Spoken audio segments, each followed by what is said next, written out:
Hello everybody, my name is Kyle Koch, and this is my proof of concept for my application Snowaway.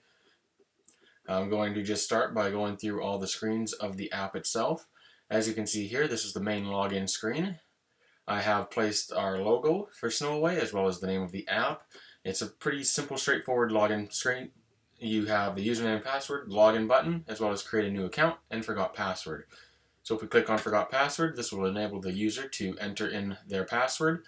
Click continue, or their email rather, click continue, and then a reset email will be sent to the confirmed email address that they used when signing up with PoC.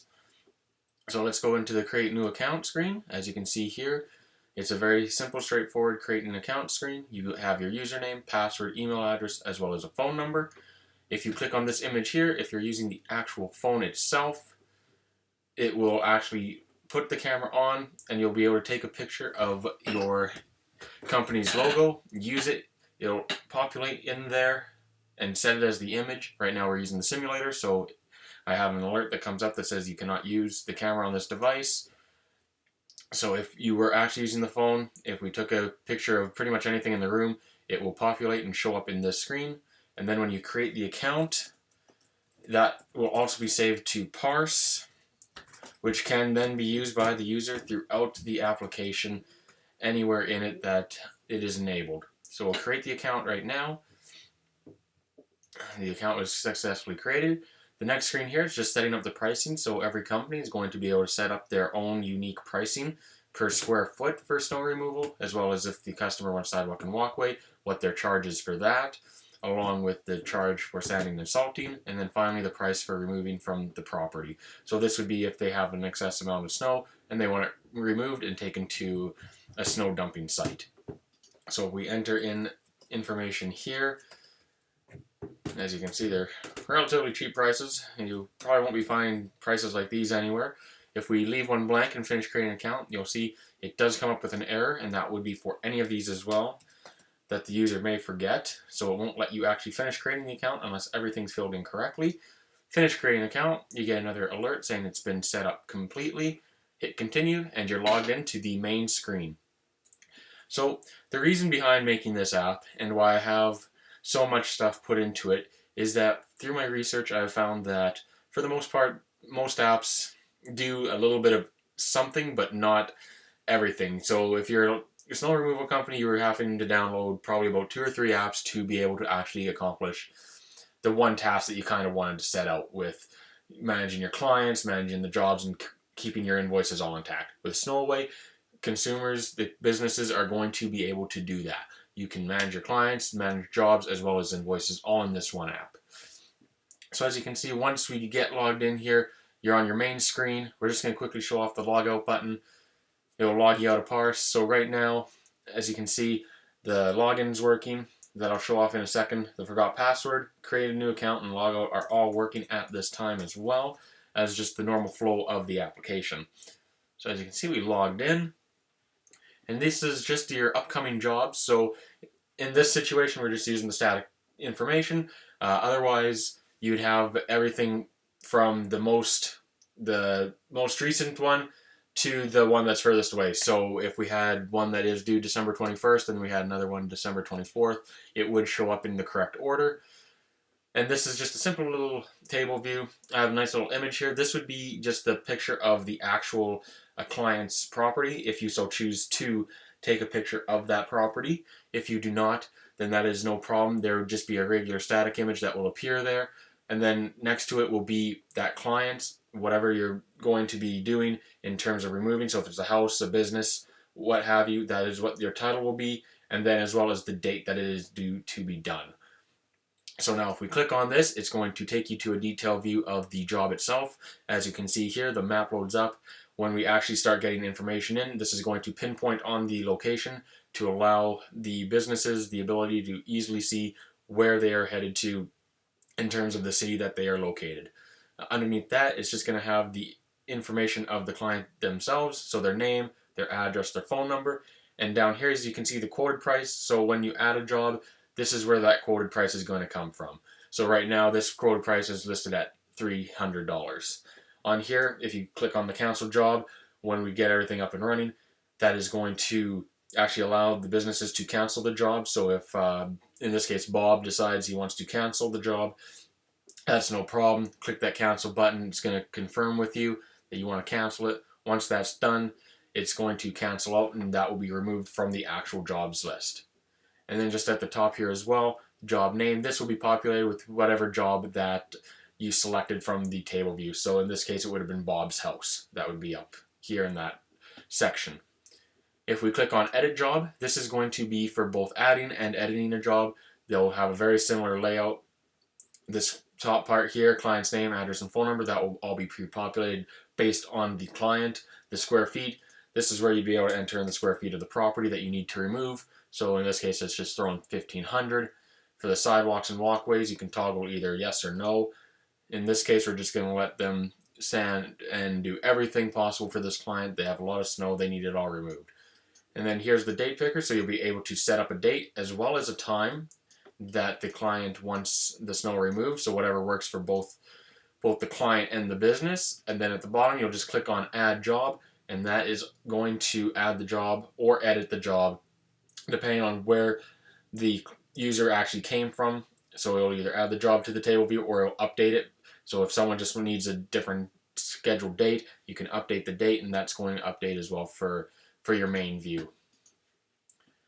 So if we go to the clients now, as you can see, it's another simple table view. It's going to again have the picture of the property if you so choose to take a picture of that property. Otherwise, it will be a static image again, along with the client's name. And up at the top, as you can see, your business name, that will be populated with the actual name of your company. This plus sign here, click on this. This is going to be how you add in your clients. As you can see, it's a very simple form, very quick to fill out.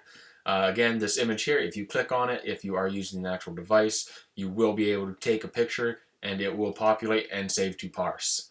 Other than that, it's just the standard form, your client's name, their address, and phone number. That way you have easy contact information as well as their location. When you click Create Client, you'll be able to successfully create it. You will stay on this page. All of this information will reset to the default, which is nothing, and you can keep adding clients in as you please without having to go back and forth. So now on this list, if we select Bob, as you can see, again, client name at the top, that will be populated with whatever client that you selected. Right here, this image, that will be, again, the image of their property or a static image if you did not take a picture. And then down here is just their information again. So client name, their address, their phone number. The phone number, if you click on it, you'll be able to dial, confirm the appointment, have any changes that need to be made, or just get in touch with the client themselves. So down here, you can delete the client. So if you need to delete a client, they don't want your service anymore, or you're just kind of taking out names after a busy season, you can click on that. It will confirm, ask if you want to, and then delete the client from the database. Add a job, if you click here, again, it will take you to the add/edit job page where you'll be able to add a new job in for that customer. And then finally, edit client. Again, this will be for add and editing clients. This will come pre-populated with all their information where you can easily go in, edit all the added information, and it'll be saved to the database and it'll update on this main screen as well. So that's very essential for phone numbers as well as addresses, along with if names need to change, if someone else is going to be handling it for them for a while, you can change their name as well. Moving on to the job section here, as you can see, just another table view. This is just going to be every job that's been done by the business itself. So this will have your completed jobs, your canceled jobs, and pending jobs all in here. And this will all be from the earliest to the latest job. So in this case, they all have check marks, so these have all been completed jobs. But moving forward, if there are canceled jobs, there will be an X, as well as any pending. We'll just have a pending next to these as well.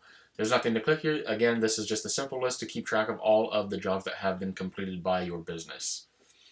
And then finally, in the invoices page, the reason invoices is so critical, through some research, I have found that it can cost a company up to $700 for every lost invoice, so that can add up very, very quickly. So on this, you'll be able to keep track of every single invoice that you need to make, everyone that's been paid, everyone that is pending, and anything else that you may need to do. So these arrows on the side here will be changed to either completed or pending, depending on what actually happened to the invoice. And again, it does have an image of the property as well as then whose invoice it is. And if we click on that invoice, it will come up to the actual invoice page. Again, at the top, this will just have the client's name and invoice. And then the image again of this will actually be of the company logos, your company logo's image. So this will be your branding on the invoice. And then down here, it just has your simple information. It is going to have the date and time completed, the client's name, along with any of the information that you actually did in terms of needing to invoice. So in this case, they didn't want snow removal, but they had the other 3 options, and their total comes out to $300. And in this circumstance, you will be able to email the invoice or print the invoice depending on what the customer would like, and also if you have a mobile printer with you. If you do not, the email invoice will be the best choice. And how invoices are created is, again, once you go into a client, you add a job. Once you add this is also going to save a new invoice for this customer, as well as set up a quote. So if we entered in that 2,000 square feet and we want everything on, we set up the dates, this is also going to save an invoice for that customer, which will save time. You won't have to make up secondary invoices. You won't have to go through another screen to make invoices. It will just populate in here, and it will set to pending until you actually have completed and received payment for that invoice. So this has been the proof of concept. Everything is working as intended right now in terms of the flow. The login, the creating an account, and forgetting the password along with logging out is all working at this time. Moving forward, we will get everything else working. But for now, with the proof of concept, as you can see, it is working as I have intended it to. Every screen works. The flow works really well. It's a nice smooth transition for the customer and the clients using this application. And moving forward, this is going to be the snow removal app people are going to be using in the future. Thank you very much.